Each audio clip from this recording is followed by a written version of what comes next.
الحمد لله رب العالمين والصلاة والسلام على أشرف الأنبياء المرسلين نبينا محمد وعلى آله وصحبه أجمعين أما بعد. All praise belongs to Allah Almighty, and peace and blessings of Allah be upon all the prophets of Allah and the last and final messenger of Allah, Muhammad sallallahu alayhi wa ala alihi wa sallam. Jazakumullah khairan, brothers and sisters, for coming. Inshallah, we welcome you to Lewisham Islamic Center, our Friday halaqah, our Friday lecture. Inshallah, this Friday or this month we'll be focusing on journeys to Islam. Various brothers have been speaking about their journeys and different experiences and what led them to Islam. Today we have with us Brother David. Brother David is from Hong Kong and alhamdulillah came to Islam many years ago. He will mention inshallah exactly when and what the reasons, but he used to be a Christian. And alhamdulillah, Allah Almighty guided him to Islam. He's one of the trustees of Lewisham Islamic Center and a brother who is very beneficial to the center and to the Muslim community. I leave you, Brother David, wa jazakumullah khairan. Assalamu alaikum, brothers and sisters. Jazakallah for inviting me. So I thought I'd start by just explaining a bit about myself and about my family and the circumstances to which I came to Islam. So my father came to the UK from Hong Kong in the 1960s, and my mother came around about the mid-70s, and I was born and bred in the UK.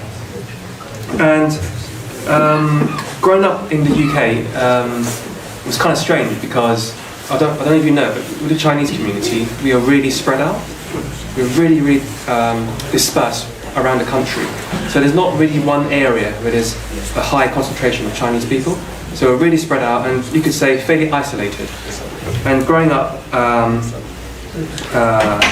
was brought up as a Christian, but traditional Chinese religion is a mixture of Taoism. So Taoism is like like the yin and yang, the circle, the half circle, the black and the white.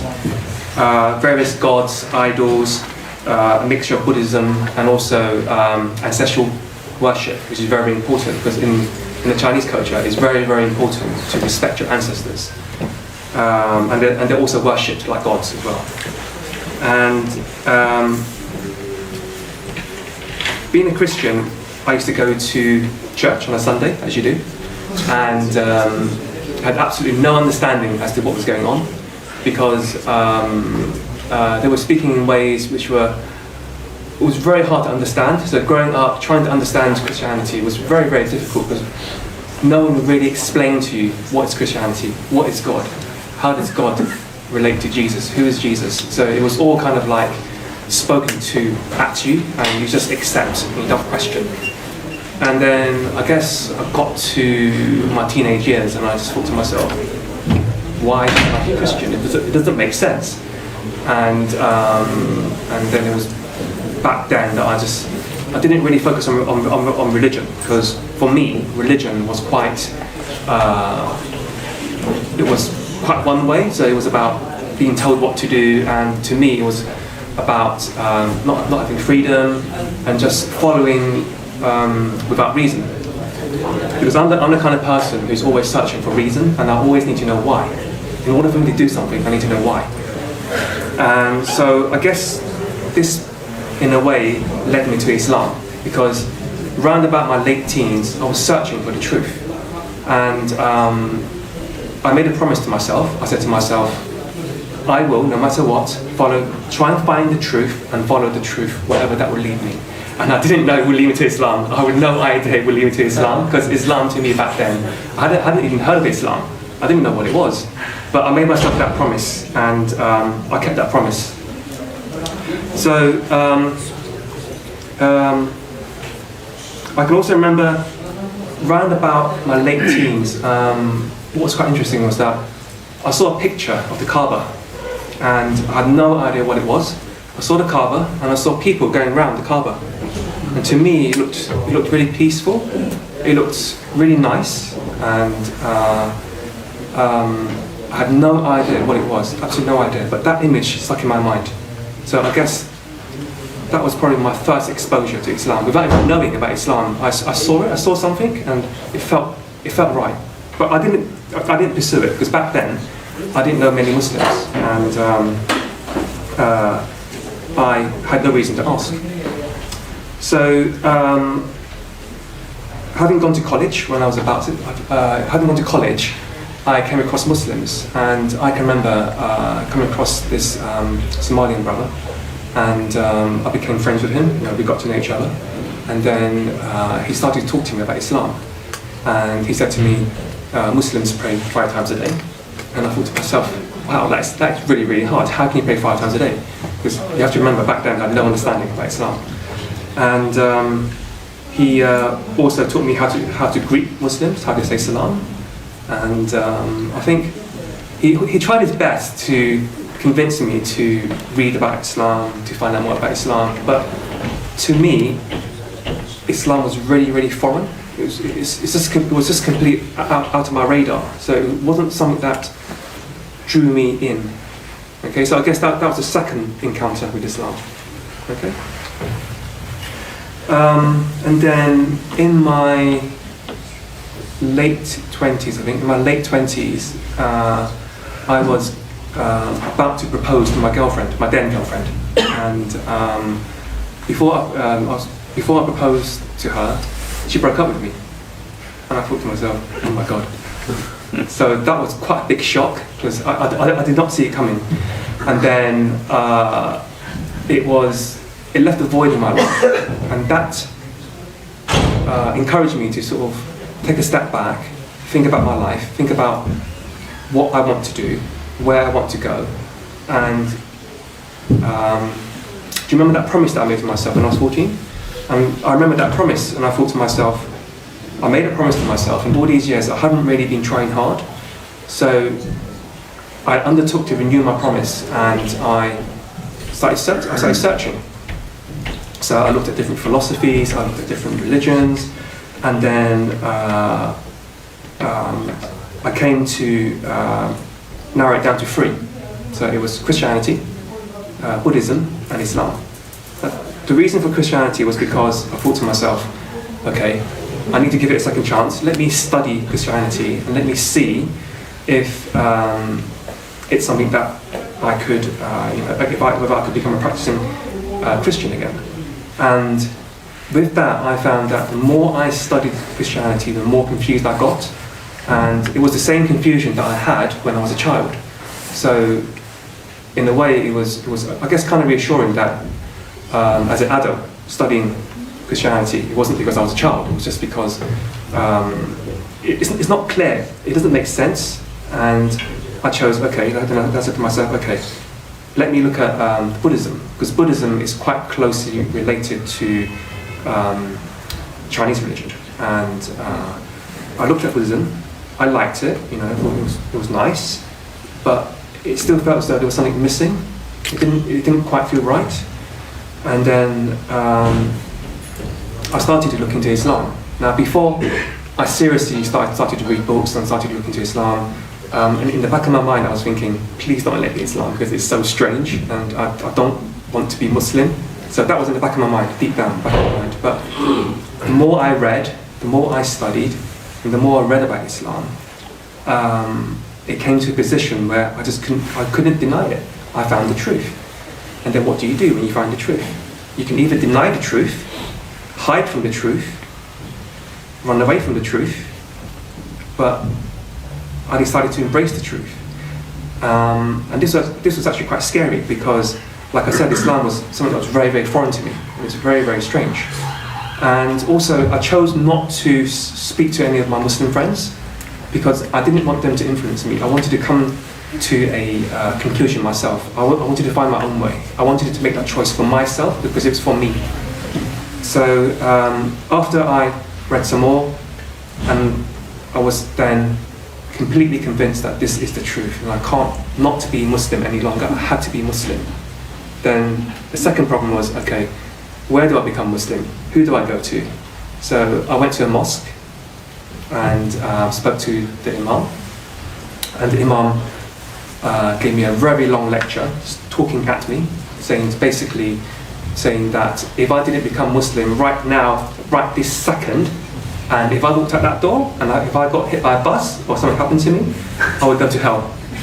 And I thought to myself, I thought, okay, thank you very much, let me think about it, I'll come back to you. And then I went away, and that kind of put me off a little bit, because it kind of reminded me of like when I was a child going to church, when I was being told what to do. But then again, some time passed. Then I decided, okay, let's give it one more go. So I went to a different mosque, spoke to the imam, and had a really good conversation with the imam. He actually spoke to me. He answered my questions. He challenged me. He said to me, "Are you sure you want to be Muslim? Why do you want to be Muslim?" I explained to him why. And then he said to me, "Okay, think about it. And if you still want to become Muslim, come back in a few days, and after Asr prayer, we'll do the Shahada." And I did, and I did that after Asr prayer. I did Shahada, and this mosque was quite a big mosque. It's a really, really big mosque, and after the Shahada, it was an amazing feeling. Brothers just came to me, hugged me, kissed me, and I just didn't know what was going on. I was just like, what's going on? What is this? And then after that, it just kind of went silent, which I guess is quite usual, because after you become Muslim, brothers tend not to be that interested. Now let me explain that.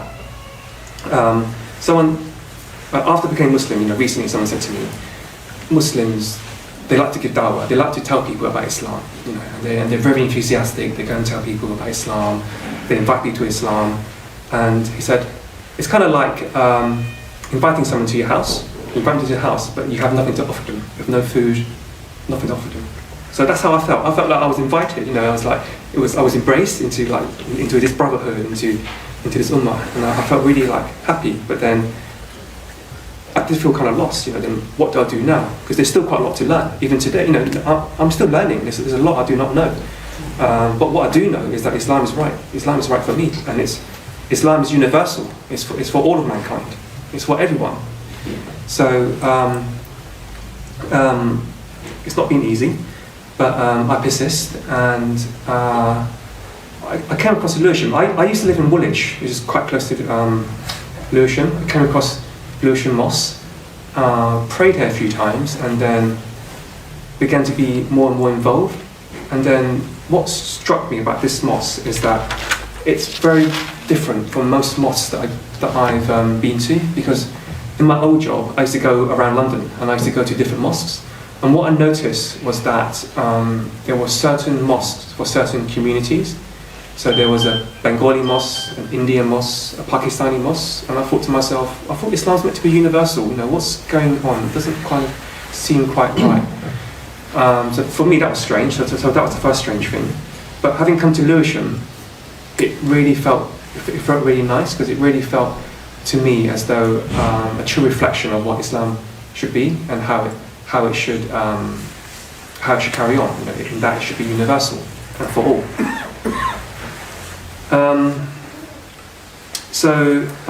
After I became Muslim, I didn't tell my family for quite a few months, because I didn't know how they would take it. And first I told my brother, and my brother was shocked. Now, why was he shocked?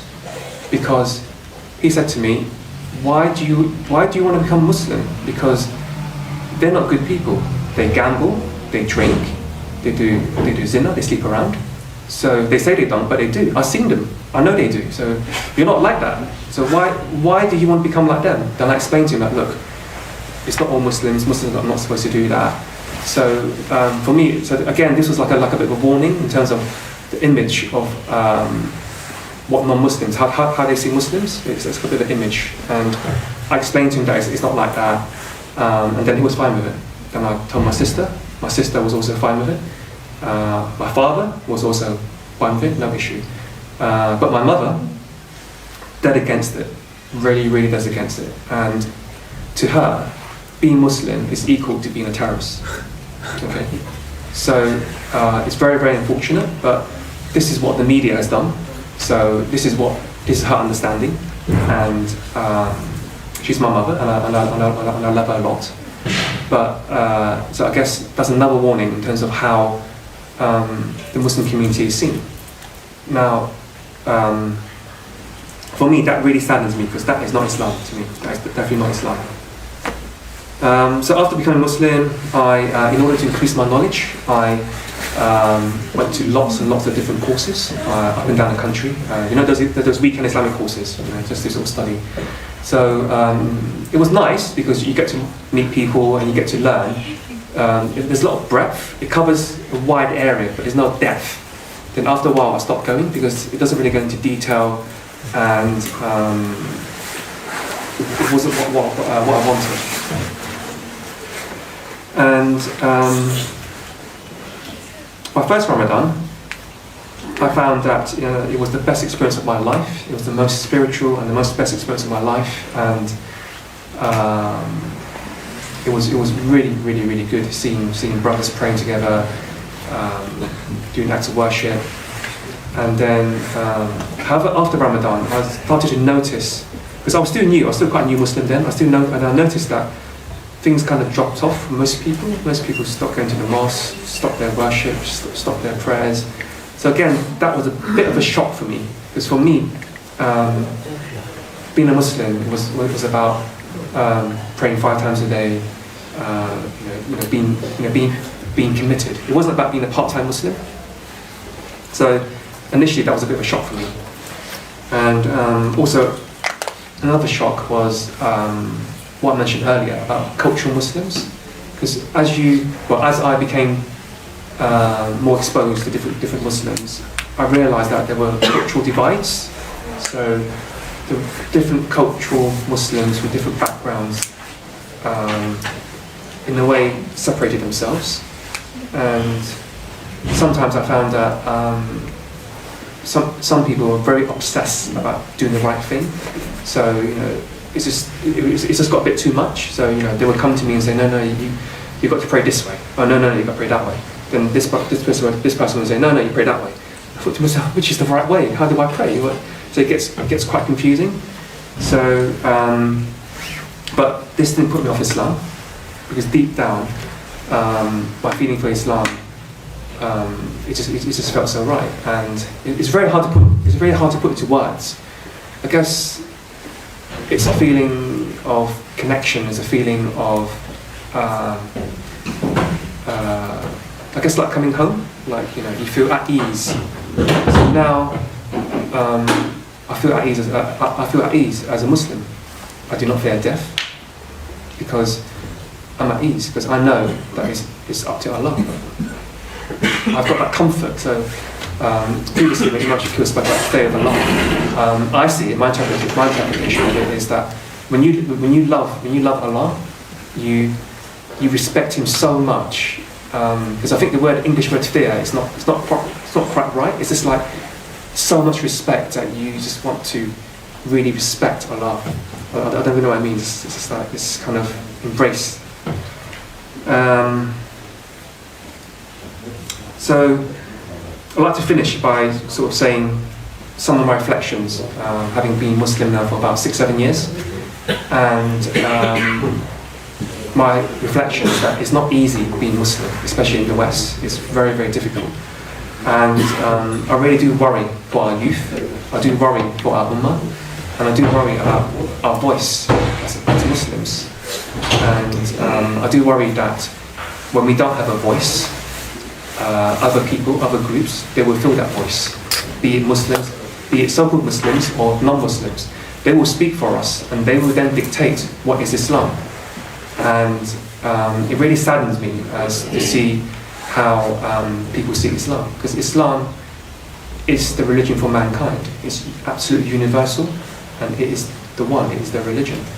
And it's such a beautiful religion, and it's so beautiful. I just want to share it with everyone. I want everyone to be Muslim, but obviously I can't, but I'm trying to. But, so I think these are some of my reflections. Thank you for your attention. I really appreciate it. Thank you. Thank you very much.